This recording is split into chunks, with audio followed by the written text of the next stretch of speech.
اور بہترین بنا رہا ہے، اس کے کام کو دیکھ کے اندازہ لگایا جا سکتا ہے کہ یہ اپنے فیلڈ میں، یہ اپنے شعبے میں ماہر ہے اور یہ کام کر رہا ہے اور کر کے دکھا رہا ہے۔ میں سمجھتا ہوں فقاہت میں بھی یہی مستند طریقہ ہے، اس سے بڑی دلیل کوئی نہیں کہ ایک بندہ کام کر کے دکھا دے اور پھر اس عہدے کے بارے میں شک نہیں کیا جا سکتا۔ یعنی جو استنباطات ہیں، جو استدلالات ہیں، چاہے اصول میں ہوں یا فقہ میں ہوں، قرآن سے ہوں، روایات سے ہوں،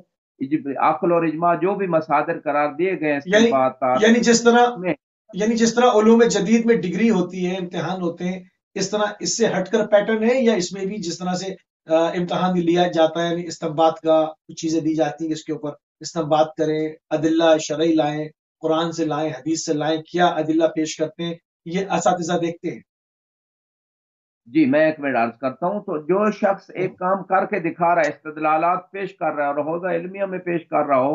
اور بعض خارج ایک ایسا درس ہوتا ہے کہ جس میں وہی رد و نقد ہوتا ہے، ریسرچ ہوتی ہے، دلیل سے بات کو قبول کیا جاتا ہے، سابقہ علماء کی بات کو دلیل سے رد یا قبول کیا جاتا ہے، اور یہی ہے فقاہت۔ اور اس میں اپنا نظریہ بھی اگر اس میں موافق ہے تو تب کس دلیل سے ہے، سابقہ عالم کی اگر مخالف ہے تو کس دلیل سے ہے، اس کو کہتے ہیں بعض خارج، اور یہی فقاہت انسان کی اسی میں ہی ثابت ہوتی ہے۔ تو اب میں کہنا یہ چاہتا ہوں کہ ایک بندہ اگر عملی طور پہ کام کر رہا ہے اور کر کے دکھا رہا ہے تو اس کی فقاہت میں شک نہیں ہونا چاہیے۔ ہاں فقاہت میں درجے ہیں، مراتب ہیں، کچھ ایک بندہ مطلق مجتہد ہے، اس کو تمام مسائل میں اس نے بالفعل جو ہے استنباط کر لیا ہے، ایک کے پاس صلاحیت ہے لیکن وہ سٹیپ بائی سٹیپ جو ہے اس سلسلے کو آگے لے جا رہا ہے اور بالفعل آگے استنباطات اور فتاوے واخذ کر رہا ہے۔ البتہ آپ کے کوشچن کے جواب میں یہ کہوں گا کہ یہ سسٹم حوزہ علمیہ میں ڈگری سسٹم جو ہے اس کو ڈسکریج اس وجہ سے کیا جاتا ہے کہ لوگ ڈگریوں کے لیے یہاں نالج لینے نہ ہے، ڈگریوں کے،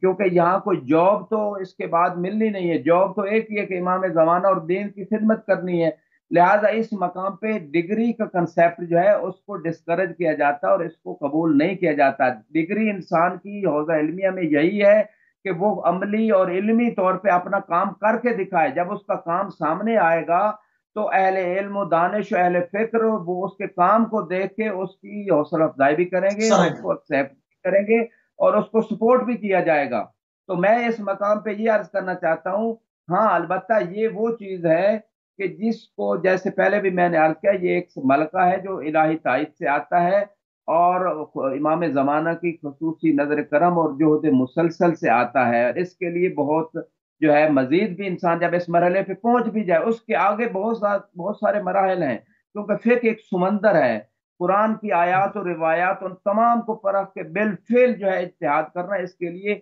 بہت لمبا پیریڈ چاہیے۔ لیکن جیسے ایک ڈاکٹر ہوتا ہے وہ شروع میں پریکٹس جب شروع کرتا ہے تو اس کے اندر ملکہ و صلاحیت ہے، باقی ٹوٹل لائف اس نے وہی کام کرنا اور انسانیت کی خدمت کرنی، اور یہی کام فقاہت کے حوالے سے ہے جو آپ کی خدمت میں عرض کیا، اور فقاہت میں بھی یہی پوری زندگی جو ہے صرف کرنا پڑتی ہے اور اس کام کو جاری رکھنا پڑتا ہے پریکٹیکلی طور پہ، اور لوگوں کو ان مسائل کا حل دینا ہوتا ہے۔ ہاں کسی کو اگر شبہ ہو کسی حوالے سے تو اس کے علمی استدلالات ریسرچز کے اوپر وہ آبجیکشن پیش کرے، اگر وہ اس کا کانے جواب نہیں دیتا اور بار بار تمام مسائل میں، پھر ہم کہہ سکتے ہیں کہ یہ بندہ فقیہ نہیں ہے۔ اور ورنہ اگر اس کی عمومی بحوث آ رہی ہیں ٹیلی گرام پہ، مختلف میڈیا چینلز پہ اور حوزہ علمیہ میں آ رہی ہیں، اور اس کے جو تلامذہ اور شاگرد ہیں وہ بھی کسی مرحلے تک یقیناً وہ ایک مراحل کو طے کر کے اس مقام تک آئے ہیں، تو اس کے بعد اس کی اس صلاحیت کو جو خدا نے اسے دی ہے اس کو سپورٹ اس لیے کرنا چاہیے تاکہ مذہب اور دین کی خدمت ہو، اور اس شخص کو بھی خدا کی جو ہے وہ ہمیشہ تواضع کے ساتھ اس کی بارگاہ میں رہنا چاہیے کہ مزید اسے خدمت دین کی توفیق دے۔ سبحان اللہ، سبحان اللہ، بہت شکر گزار ہیں قبلہ، انتہائی مشکور ہیں اور انتہائی ممنون ہیں کہ غیبت سے لے کے اور اس کے بعد فقاہت اور اجتہاد کے کیا مراحل ہیں، کیا اس کی مشکلات ہیں، کیا اس کے اندر توفیقات الہیات ہیں، اور کس طرح سے انسان آگے بڑھتا ہے، ان تمام مراحل کو آپ نے اپنے وقت میں رہتے ہوئے ایک شائستہ طریقے سے بیان فرمایا۔ میں انتہائی مشکور و ممنون ہیں۔ سلامت رہے مصطفی صاحب، جزاکم اللہ خیر۔ جزاک اللہ۔ تو ناظرین آپ سماعت فرما رہے تھے نجف اشرف عراق سے آیت اللہ سید نسیم عباس النجفی صاحب کو، اور ہمارے پروگرام کا وقت جو ہے وہ تمام ہوا۔ اور جس طرح سے ہم نے آپ کی خدمت عالیہ میں عرض کی کہ مرحلہ وار ہم اس پروگرام کو لے کر آگے چل رہے ہیں. دعا کرو دعا کرو دعا کرو